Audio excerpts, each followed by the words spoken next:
I think, than anybody I can put a name to promote our sport. The archer who owns all the world records, John Demmer III. You know, the more difficult a thing is, the more important the mental game becomes. I didn't eat any supper yet either. How about you guys? Did you guys eat yet? I didn't eat. Oh, you know, I got some crunch berries. Oh, yeah. Grayson Barlow. It's like me taking 3 or 4 years off your eyes just because I weakened that prescription in the shooting eye. And don't put everything into my shot that I should, that I get a lot of drop on those heavy arrows. It's dropping all the way down. He said, well, you might want to think about going to a lighter arrow and string walking. And that's what got that started.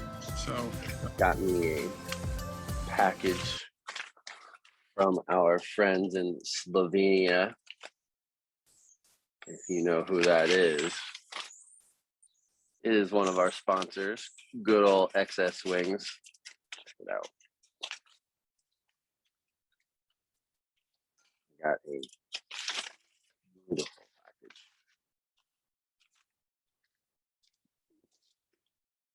Yeah.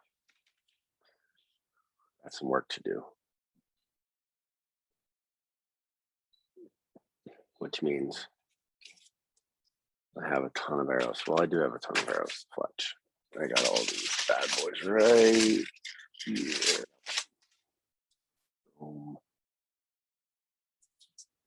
These are such nice looking arrows. I'll tell you, I've been playing, you guys saw the video I posted on Instagram yesterday. I've been playing around with these Super Drive micros, and there's absolutely no question that they hit about a full YOST line high at 50 meters compared to my VAPs. Don't know what it is. Don't know why. Same fletching, same weight, same length, same everything. But that makes me happy. Super Drive micros, people. Easton Super Drive micros. Give them a try. Or the Avances. Avances work great too. I know Grayson's shooting Avances right now, playing around with those, and she's having some good luck with those. So, Matt Durker, I saw a comment from you, and now I come back to the live feed, and it is gone. Let me see, live chat, not there. I did not reply. So weird. I don't know. I don't understand. Sometimes you can, internet connection's unstable.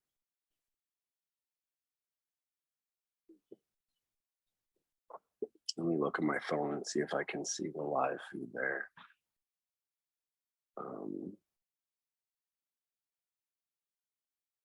So I can see comments. I don't understand why it does that though.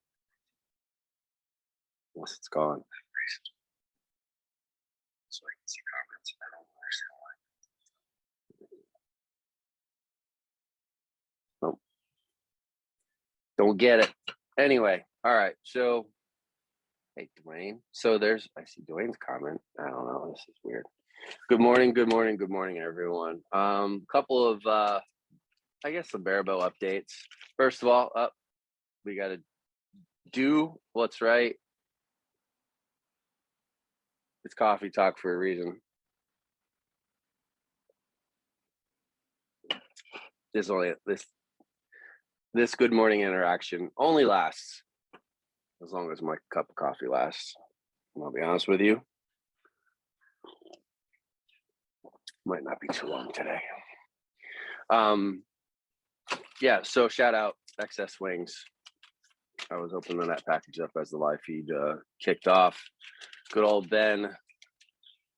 These are some 60 millimeter lows. That's what I use. They work great. I did fletch the SD micros a little bit closer to the knock than I do, because I like to fletch mine down to get the fletchings away from my face. And I don't think that has something to do with it though. I don't know. Crazy.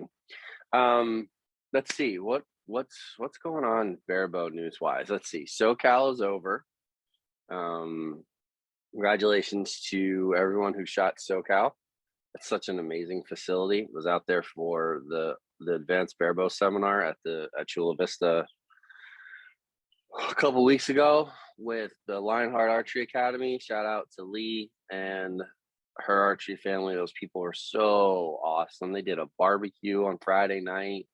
We hung out.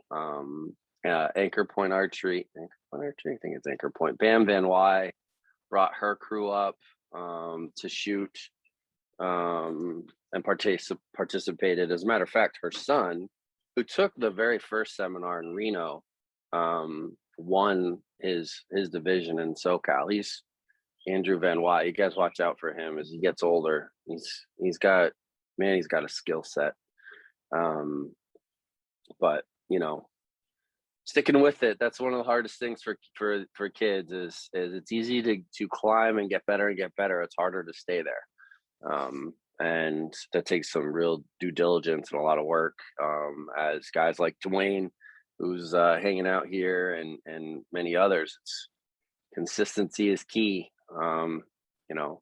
Consistent practice, consistent tournament preparation, and everything else goes along with it. So, but anyways, I wanted to hop on here and have a quick chat.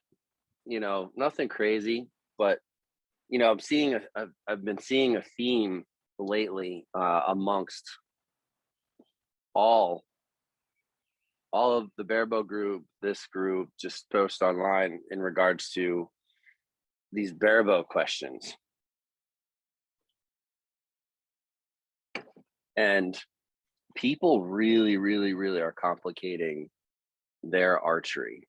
And what I mean by that is in some ways, you're worrying about the wrong things at the wrong time.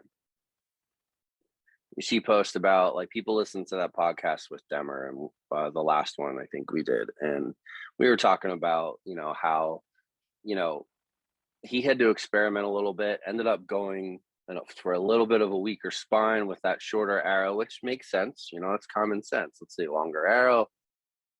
I shorten that arrow up real far to get to that point on distance, and you go and check, and before you know it, you're able to go with that lower spine and everything's good. You get a good tune and your groups come together and, go from there. It's not, but just because that John could get away with that or Grayson could get away with that, it doesn't mean that you can. Everybody's shot is different. The fluidity of their release is different. If you're at a point where you actually, Klaus, I figured that's what you would have. This one's for you, buddy. My man Klaus over in Denmark. It's a different time of day for him. But at the same time, you guys see that, and then you start playing and you start overthinking your tune, and maybe we as a podcast or whatever, maybe we need to say a disclaimer, or own a little bit of that and say, like, listen, this may not apply to you. Don't assume just because it works for somebody else that it has to work for you. And what I mean by, like, the title, the overview of this live feed discussion about making archery harder than it needs to be, it's the notion that, listen, if you have an okay tune, but you can't keep 6 arrows on the target at 50 meters, worrying about the tune as much as worrying about your shot process is maybe not quite as important. You need to learn to keep a consistent group at 50 meters. And I'll give you an example. People are worried about tune, but yet they're still aiming, 5 feet above the target to hit it at 50 meters because they're shooting a full length arrow and, 28 pounds. Stop. You don't even know if that tune is true because you're not even point on at 50 meters. So let's worry about the right things and not make archery so much harder than it needs to be. Listen, if your bow arm moves around a lot because you can't get it to the middle, you can't get the tip of the arrow to the middle because there's a step in your shot process that is not quite right, then what do you need to work on? You need to work on getting right to the middle. If it's just doing a basic draw hold, then just do a basic draw hold. Get the arrow to the middle. If your release is trash, and not because you have blow-ups, that's not, don't blame that on the release. That's the target panic. But if you have a consistent pluck, or your release hand just breaks out this way, or, I mean, there's kind of a plethora of things. And I shouldn't say that on the release side, because there's multiple people who shoot with multiple release styles. Dwayne is one of them. You know, Dwayne's got more of a static-ish release. But Dwayne's been doing it for a good billion years. And I'm not calling you old, Dwayne. I'm calling you extremely experienced. You know, Dwayne makes it work because that's the way Dwayne shot us. But if you're not happy with your release, if you don't like how it is, well, then work on your release. Don't try to emulate what Dwayne does. Don't try to do what I do. Don't try to do what, and I'm not, let me take that back. Don't do what Dwayne does, or Grayson, or John Dillinger. I'm not putting myself in that category with those guys. So I want to rephrase that. I don't believe you need to do that. I think you need to find what works best for you. I think there's some basic, there's a baseline of, okay, you know, this is the way the hook should be. This is the way the follow through should be. This is, you know, you choose. You want to do NTS? Do you want to do linear? Do you want to do more of a dick tone and, you know, just get to alignment, let a natural follow through happen? You know, you just make those decisions, but, you know, don't overthink things. Don't try to do what other people do. Just, you know, experiment. But when you do experiment, don't do it for a day. Don't do it for a week. Do it for a month, 3 weeks, 2 weeks minimum. Give it a legitimate go of, you know, 300 arrows or something like that, so that, you know, again, we were like, oh, I tried that and I didn't like it. I see that all the time. I hear that all the time. You know, oh, it feels like my shoulder's not moving because I don't have this big explosive this thing. And I've heard that before. Like, yeah, you did it for like 12 arrows one night and it wasn't even correct. You know, it's let's worry about the right things, people, and let's not get over analytical about, oh, well, you know, I want to tune like this, or you know, stuff like that. That's the premise of this discussion, is worry about the right things. Don't try to do what other people do. Just try to figure out what is working for you. Well, it's really prompted by I think there was a post the other day in the Barebow group, and that's what this discussion is prompted by. There was a gentleman was asking about, you know, Olympic recurve, and I see, and you know what, this is also prompted a little bit by Robbie Weisinger, because the dude is shooting like 45 pounds on the fingers, and I don't care what anybody says. I don't care what, you know, what some people say about target panic. The higher the poundage is, the more difficult target panic is to deal with. Period. Point blank. You need to have control, and especially when you're shooting 50 meters and shooting in wind conditions and shooting all those situations. So, you know, we had a discussion. He's got a very heavy spined arrow. He's shooting 45 pounds, or was. I think he's possibly in the middle of trying to retune. And I'm like, dude, you're just making life harder on yourself by shooting that extra weight.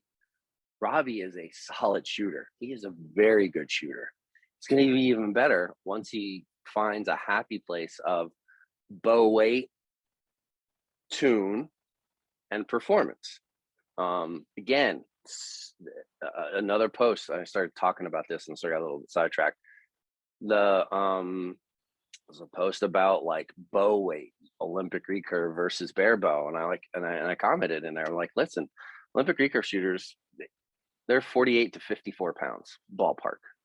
I think the last time I talked to Justin Hewish, it was out of SoCal. While he was out of SoCal, we were on the phone. I think he's at like 48 or 50 pounds or something like that. You have a clicker. You have a clicker. Clickers, anything trigger oriented makes life a gabillion times easier. That's why you can get away with it. Bottom line, very simple, so you take that clicker off, shit changes. And it's all about being optimum in your setup, in your alignment, in your form, and being practical about it. If you are a new shooter and you're just starting out and, you go from never shooting barebow to 38 pounds, that might be a mistake, 42, 44, whatever. I played around with 42 pounds. I think it was probably the max I've ever shot for 50 meters because I thought that's what I had to shoot. And I was afraid of making change, playing with anchor and stuff like that, and arrow length, and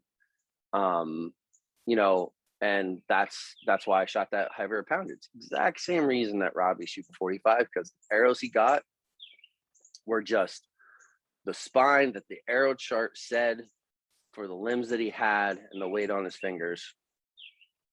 And the fact of the matter is, you could have a more optimal setup so that things are a little bit easier. So just take that notion on, take that approach to your archery, whether you're buying a CD bow from Dwayne and Calvin, and, don't, and I'm not telling you don't buy a 29-inch bow, but I'm telling you is you buy the equipment that is optimized for you.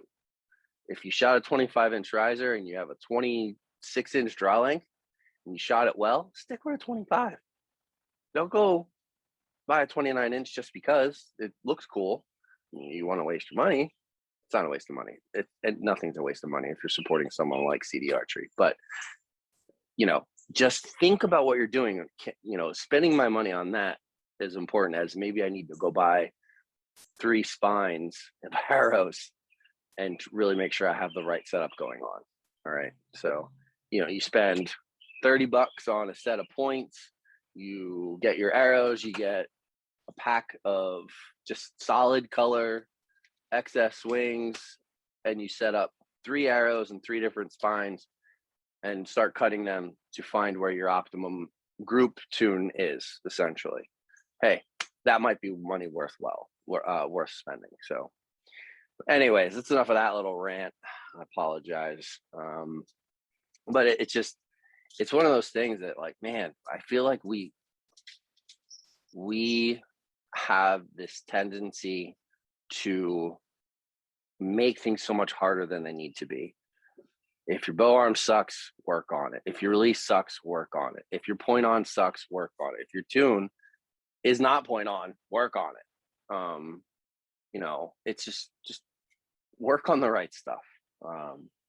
Hey, and also, so that's enough of that discussion. But I will also say this: congratulations, Mr. John Wirt, MOJO Archery.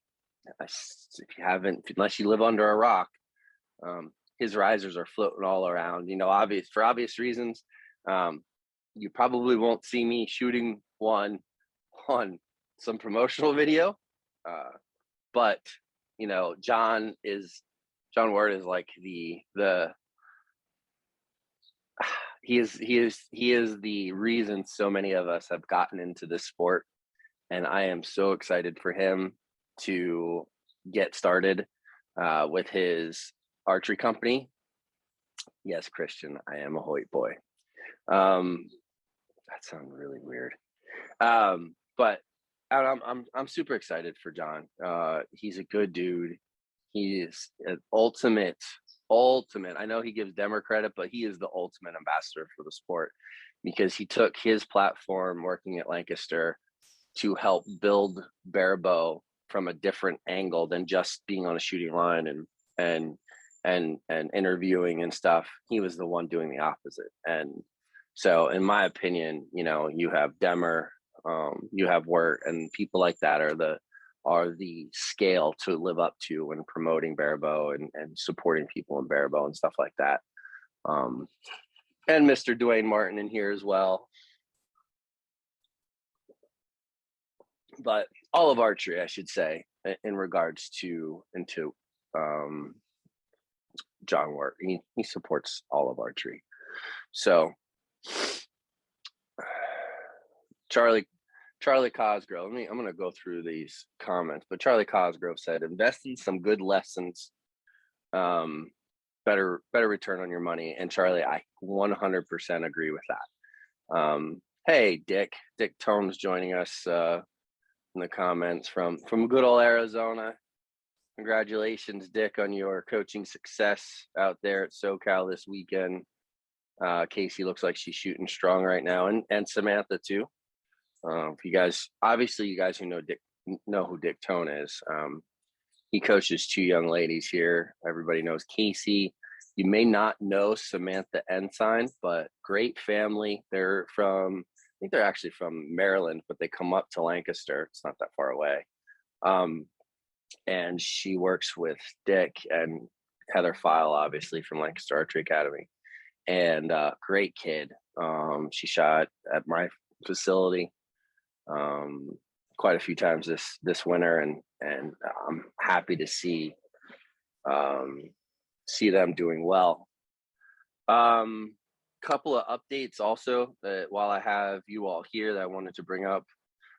This will be a podcast episode. So if you're watching this, you want to come back and rewatch it, you'll be able to view it on YouTube and stuff like that. Oh, they must have moved to York. Interesting. Anyways, so what I wanted to say is, oh my gosh, I just lost train of thought. I know why. It's because I need more coffee. Oh, nice, Dick. I did not know that Laurel was also on the podium as well. Congratulations once again. What was I gonna say? Oh, I know what I was gonna say. So, upcoming podcast. Actually, I have quite the lineup that's coming through. That I'm excited about. Working on a podcast with Kevin Mather. That's coming up. The event is up on the Facebook page. If you don't know Kevin, Brady Ellison is the Kevin Mather of the senior division.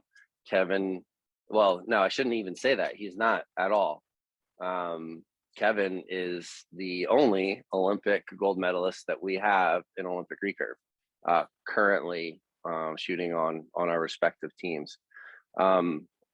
He's coming up. That's going to be a fun podcast. I ran into Kevin out at the training center while I was out in Chula Vista for the seminar. And we got to hang out, and we're standing there and he was talking to some of the kids that were in the seminar, and he's like, hey man, you know, it's good to because we've never met face to face. Like I've seen him before, but we never like actually talked, but we knew who each other was. And he goes, I was literally just listening to your podcast with Dick Tone. I was like, that's pretty cool. And he gave us a good shout out. He's like, hey, he goes, I'll be honest with you. I think the Barrow Project is the best archery podcast, competitive archery. Let me clarify, competitive archery podcast out there, which was an honor to hear that come from someone like the Rooster. Good dude. He works hard, but we're in there. We're at the 70-meter indoor range, and you know, you'll probably hear this again when I do the podcast with him, but whatever. And I was like, yeah, man. Well, why don't you pull the sight and the stabilizer off and start, and let's see if you can hit that 70-meter target. The dude didn't even skip a beat. Pulls the sight off, pulls the stabilizers off. There's a picture of that on my Instagram. And he just, he goes Olympic anchor and just referenced like the sight block for where he needed to aim. But oh my gosh, it was just so funny. And, zero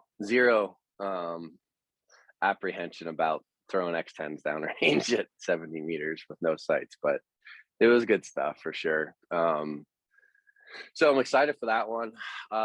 Jack Williams is going to come on the podcast. We're going to talk about resident athlete life and his career shooting and kind of get into his brain a little bit. Kelly Starrett.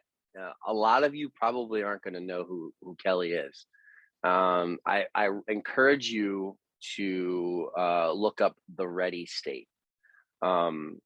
Kelly, I know of Kelly Starrett from coaching CrossFit and Olympic weightlifting. He is a body and like strength and conditioning guru. He does play around with archery a little bit, but the dude is just amazing. Super well spoken, and you got to see his content. His previous brand, and I don't know if it's still a brand or if it was just a name change or whatever, but it was, I think, the mobility wad. But now he's the Ready State, and I think that the notion is the Ready State is like having your body always in a ready state, and talking about like what people should be doing and where the troubles are. I know a lot of archers have shoulder issues, they have back issues, and we're going to talk about like the things that can affect the physicality of your body and how that can have a negative effect on your shot.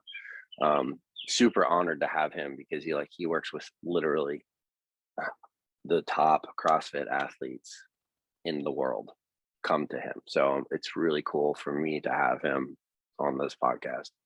Let me think. John Wirt is another one I'm working on.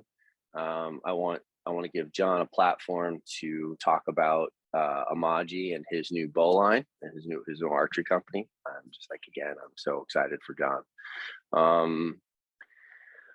And the only other announcements happening is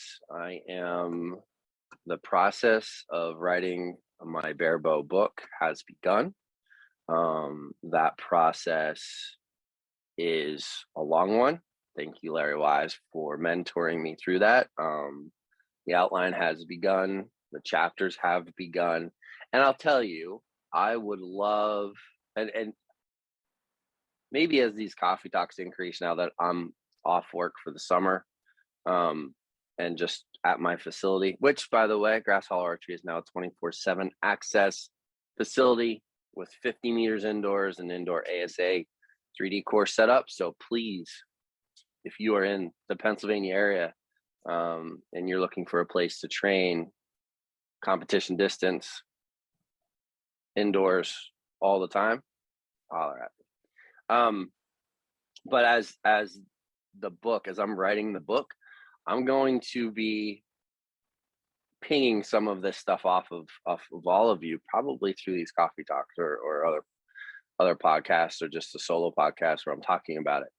If there's things I want to know, if there are things that that you think absolutely positively should be in a book about shooting barebow, this book is going to be a resource to start you from the word go all the way to the podium. And it's going to be pretty inclusive, but I want to know, like, in your opinion, like, what are the things that you absolutely need to be able to have access to that would have made a difference in your journey that you think, man, absolutely would be great if it was covered in text. So, hey, Dan, yeah, just watch Facebook. We're going to shoot on Saturday if you want to come up for that one. So photos in the book. Christian wants photos. Okay, Christian, we'll add some illustrations in there just for you, buddy. All right, I'm about 2/3 of the way through my cup of coffee. You guys have any questions, any comments?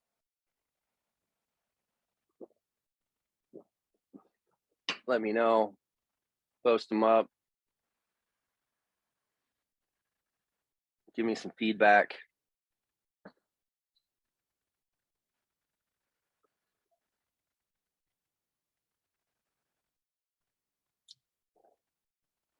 Won't let me view that. Yeah, anybody wants to come around, come shoot with us. Come shoot with us on Saturday morning. 50 meters should be nice out. I know Lancaster's having a tournament this weekend, but Barebow shooting on Friday, which I may go to. Today's the last day to sign up for that.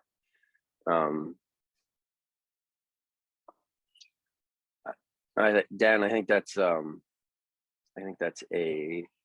a good hey Jackson, I am not going to shoot Buckeye. Originally I was going to, but I'll be honest with you, travel is crazy right now. And I think I'm just going to head to ETAR instead. I don't need to shoot Buckeye. I don't need to shoot the USATs. Like I said, if things weren't so crazy travel wise, I would go. I don't know.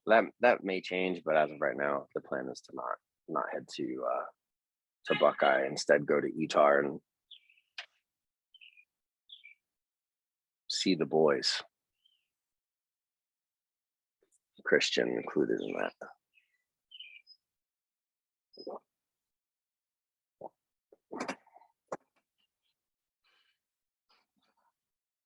Comments are really delayed, so I may not see your comment right away. Coffee's almost gone. That means that this live feed was almost done. You got a couple sips left. So holler at me.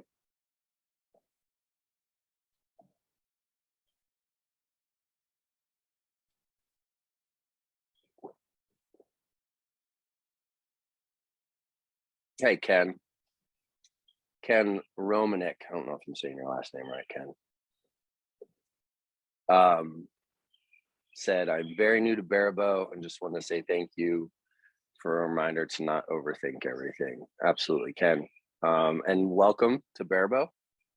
But yeah, dude, it's definitely something. Don't overthink it at all. You know, there's enough content, I think, on our YouTube page alone to, if you're having a specific problem, it's probably been addressed somewhere. It's not often that I'm finding new stuff to do, but it's definitely less frequent for obvious reasons because we've covered so much. Or I find a different way to address something that's been addressed before. But yeah, dude, I mean, don't overthink it. Just make sure your alignment's good. Excuse me. Work on that release, work on that bow arm, remove excessive tension in your shot, good stable stance, you know, lower weight, you know, stuff like that. So Tom, I guess, are you saying for the book, or are you just asking about strategies for shooting in the wind right now?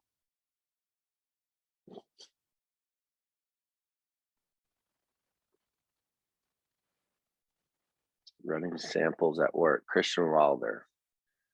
I assume you're talking about, I don't know what you're talking about actually. Oh, okay, Tom, you're asking about strategies for shooting in the wind. Okay.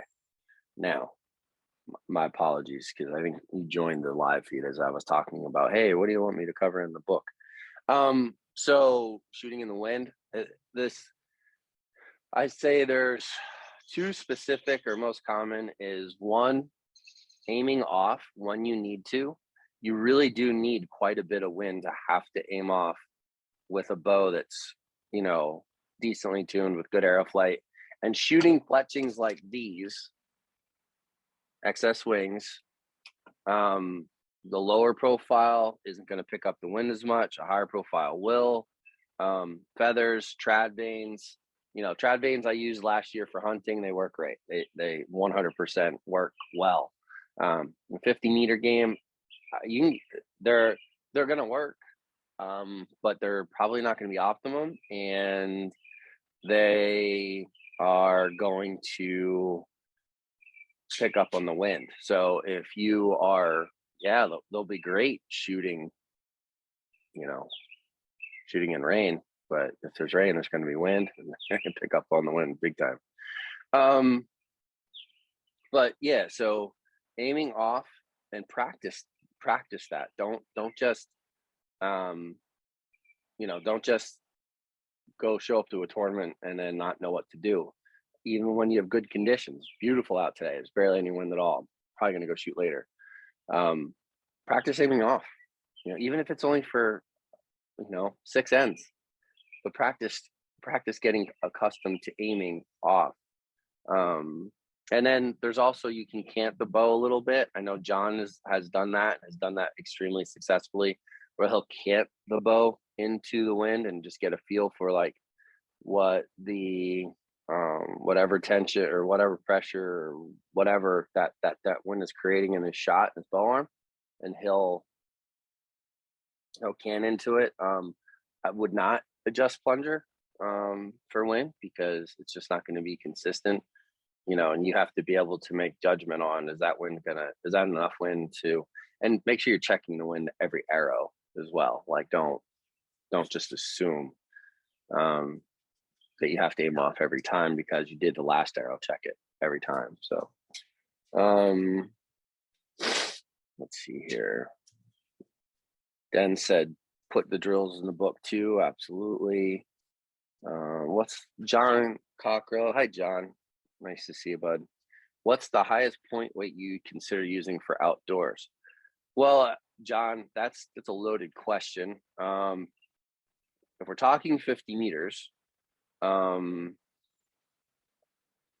you have to optimize the point weight for your tune.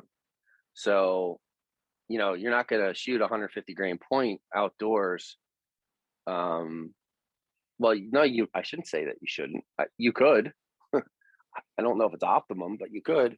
You'd have to shoot, say you're shooting 45 pounds, 400 spine arrow at 28 inches and 150 grain point. I'm just throwing numbers out there. These are not concrete numbers. Just to use an example, you know, but you can take, drop your 45 pounds to 38 pounds, go with a 650 spine and 100 grains up front at 28 inches. And, you know, you're going to get a lighter arrow.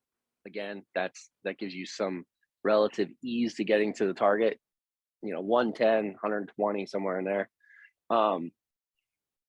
But you have to, it depends on length of the arrow, point weight, working with the spine of the arrow, and the poundage on your fingers. So, you know, I wouldn't, that's what matters. And let me also say that anchor is going to play a little bit of a role too. If you're just cornering your mouth, like I'm right here, lower eye tooth, right there, with my index finger, and you know, so that gives me a little bit of lift. So, and my point on isn't middle of the gold. My point on is the top of the point rests right to 12 o'clock 9, because I like that color contrast of the target, and it's easier for me to put it there and match it to the gold, top of the gold. So I have 140 right now, tuning okay, but I think lighter would probably be optimal. And then I need new arrows. Yeah, that's common. And you probably, I mean, I don't know what your specs are, and like what your on the finger weight is and what arrow and stuff like that, but in my opinion, most arrow charts are out of necessity for safety, are like a spine heavy on everything. You know, compound's a lot easier because you can just add all the weight you need to, and with a compound you're moving a sight, it's no issue. Barebow a little bit of a different animal, but let's face it, you know, we know that. That's why we do it. So you'll be all right though. It'll work out.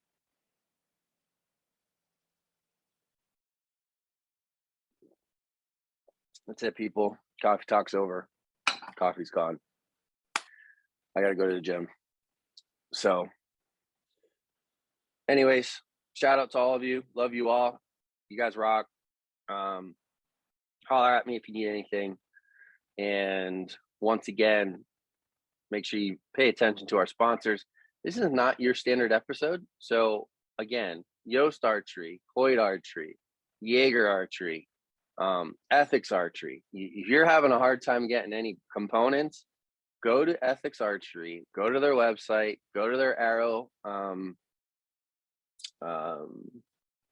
Yeah, that thing, that link, and pick out your arrow that you're shooting, and they will have the components for it.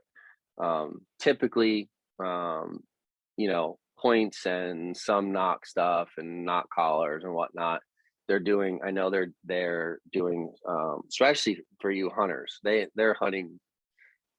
Their spitting inserts are pretty legit for hunting.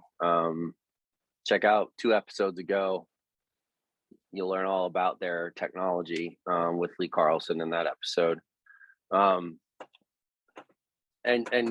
all of our other sponsors, and then also go support all of those who support Barebow. You know who they are.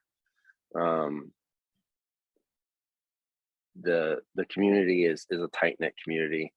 We need to continue to support them and make sure that everybody is continuing to thrive and hopefully survive this crazy economic situation going on in our country. Running a business is not easy. Go support those businesses. That's all I got to say about that. I'm not going to get into details. I'm just going to say, go support these people. They're working their tails off. So, all right. It's all over but the crying. Peace out, people. See ya.